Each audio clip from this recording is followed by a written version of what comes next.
पुण्यामध्ये भाजप पक्षप्रवेशावरून मोठं नाराजी नाट्य। भाजप कार्यालयाबाहेर कार्यकर्त्यांचं आंदोलन, कार्यकर्त्यांचा आत्मदहनाचा इशारा।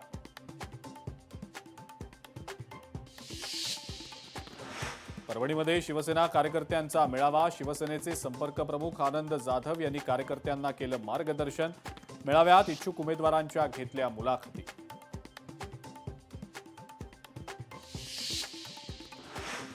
कितीही पक्ष एकत्र आले तरी काहीही फरक पडणार नाही, कारण जनता भाजपच्या सोबत। महसूल मंत्री चंद्रशेखर बावनकुळेंचं वक्तव्य।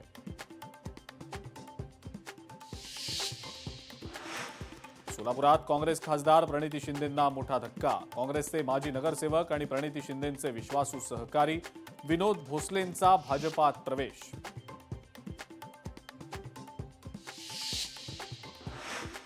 कल्याण आणि उल्हासनगरला जोडणारा वालधुनी फ्लायओव्हर 20 दिवस बंद राहणार। देखभाल दुरुस्तीच्या कामासाठी आज रात्री 12 वाजल्यापासून फ्लायओव्हर बंद।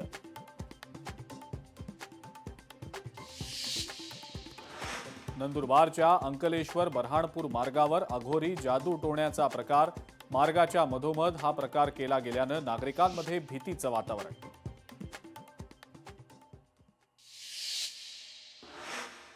माजी मुख्यमंत्री वसंतदादा पाटील यांच्या पत्नी शालिनीताई पाटील यांचं निधन। मुंबईतल्या राहत्या घरी वयाच्या 94व्या वर्षी घेतला अखेरचा श्वास।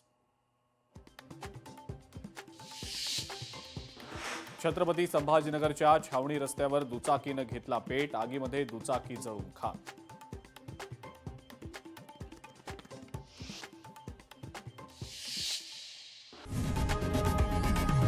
लोकशाही मराठी ऐका, पहा, जागरूक रहा।